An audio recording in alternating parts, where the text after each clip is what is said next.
how to obtain and sustain a healthy relationship.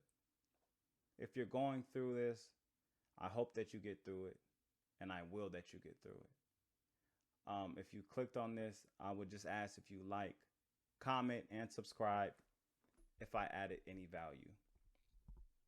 So, the first thing I would, the first angle I would take is to define what a relationship is and why are we going toward these relationships.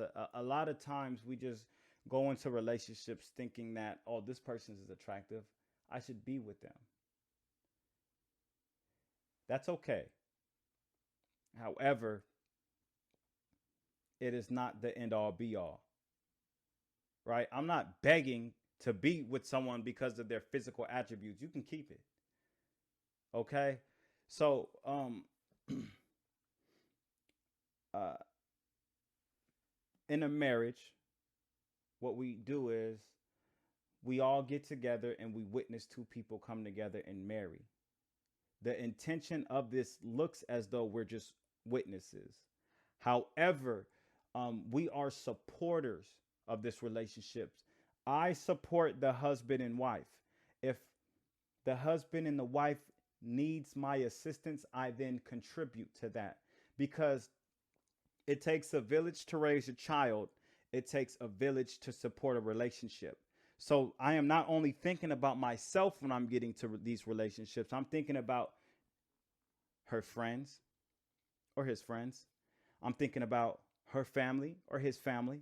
I'm thinking about all these community supporters and will they work to benefit the longevity and healthy standpoint of the relationship.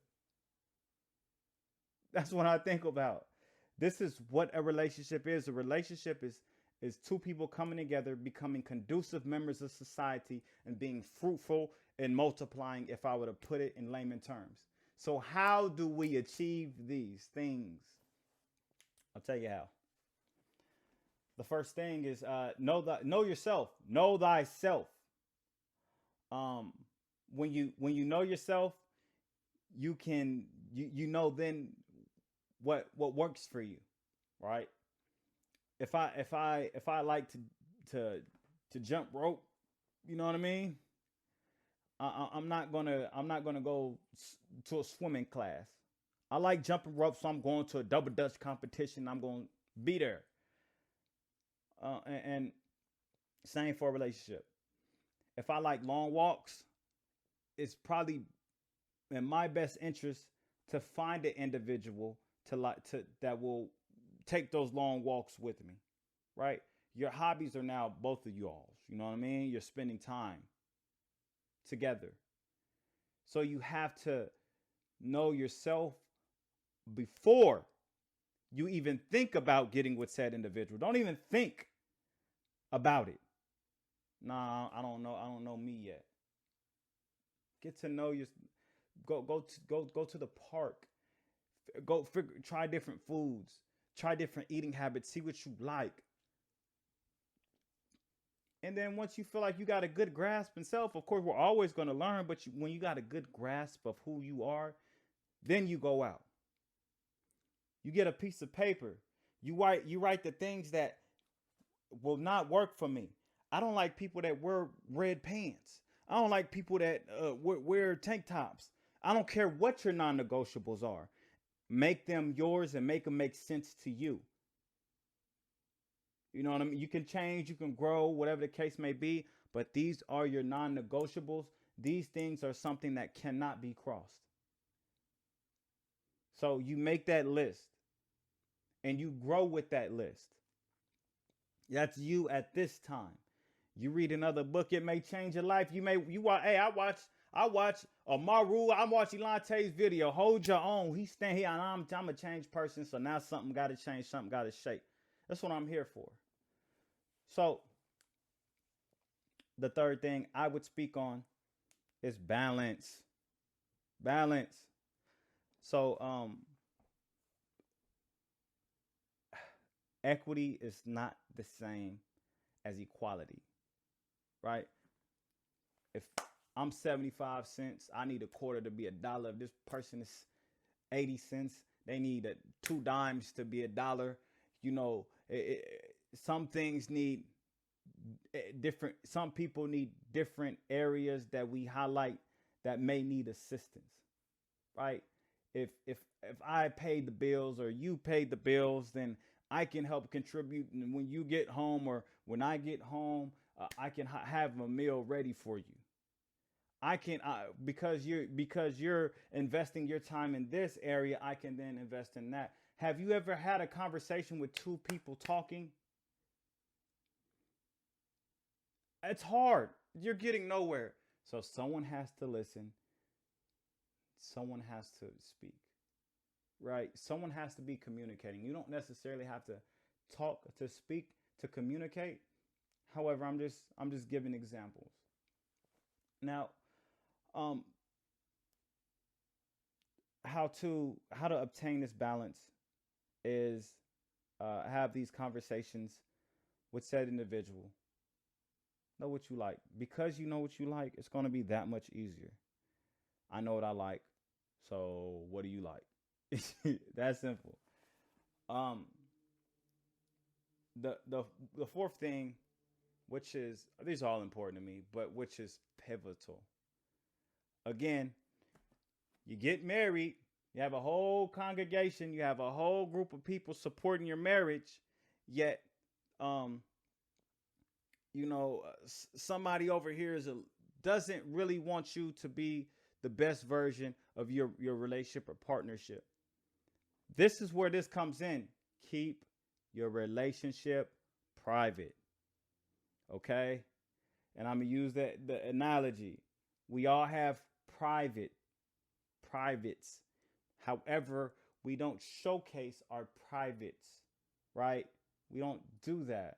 What we do is we we keep them covered. That which is hidden, that which we are ashamed of, we hide them. But when the time is right, then we can display that to my partner, that which is private. Okay? So, um,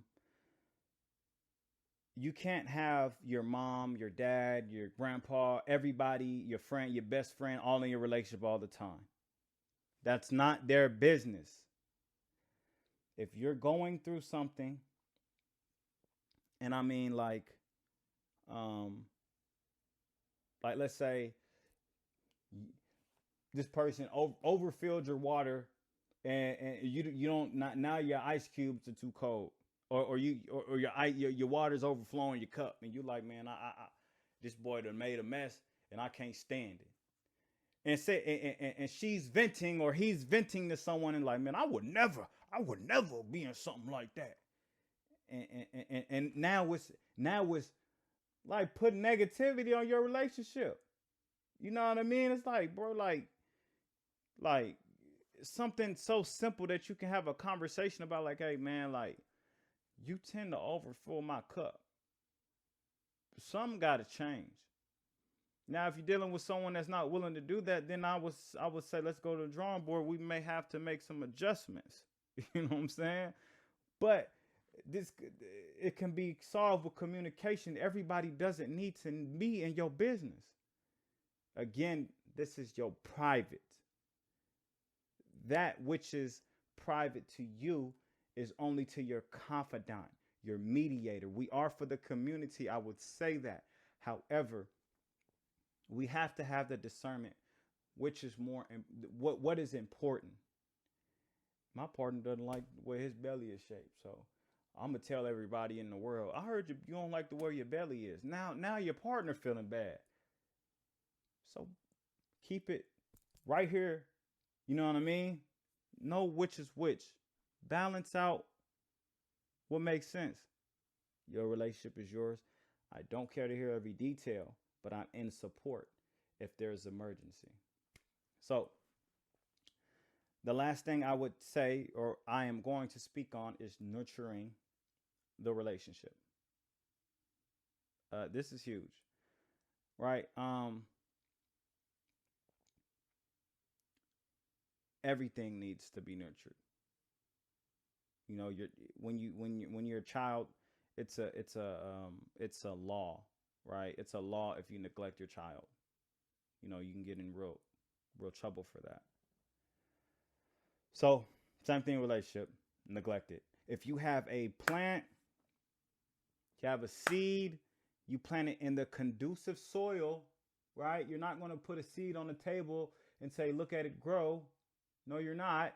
You're going to put it in some soil. You're going to give it proper sunlight. You're going to give it proper water. And you're going to say, I love you. You're going to do all these things to help the plant grow. You do the same thing in your relationship. I love you. I'm putting you in the perfect place to be the most abundant person that you can be, which is love, which defines love to me. Love is wanting something to grow. Love is not, oh, I see that attractive person and I want to take it away from its natural habitat. No, that's obsession. You know, that's manipulation. It's not love. It's lust.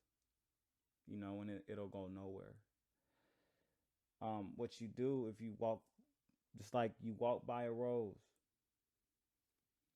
it's beautiful. I don't pick the rose. I don't do that. If I love it, if I just appreciate it, and that's hate. Really, it is. You don't take something out of its organic environment for it to die. You know, so you can show and this is anything, but your relationship is not to take said person out of their conducive environment. What you do is you walk by, you say you love that rose, maybe water it and keep pushing. That's love. Okay. Now how I would specifically tailor to that is I would go walking with this person, go on a picnic, look them in their eyes, have a conversation. Hey, like, I was thinking about our financial goals, and I think that if you do this for a while, I can maybe sit back and hone in on this. And they say, well, that makes sense, but I really need to do this, so maybe we can do this and that, and you build. Hey, I just watched a video and I saw Hold Your Own. He's talking about relationships. How do you feel about his perspective? And then you go off into, oh, maybe he lacks here, or he have a conversation about whatever. Pick your brains, grow with one another. Your perspective matters. Have a conversation. That makes sense. Oh, that doesn't make sense, and here's why. Or that does make sense, and here's why. Go to a library, anything. I would stay away. I would stay away from the club if you're in a relationship. There's nothing benefiting you in the club. I'm sorry. Like like maybe there's outliers. I would like maybe 1% of you, but there's loud music. You can't have proper engagement. Maybe you can dance. I don't know. You could dance at the house, turn on some music, dance together at the home. You know what I mean? It's dangerous in certain clubs. You know what I mean? But your head may I would just advise against that. That's me personally. You have success in that avenue. I'm not saying that it's completely wrong, but I'm a probability guy. So the probability or the likelihood of me being in a successful relationship, keeping on being around people that don't care about me, it's like it's maladaptive, you know. So if I brought um, if I brought any value to you, like, comment, subscribe. I hope that you get through it, and I will that you get through it.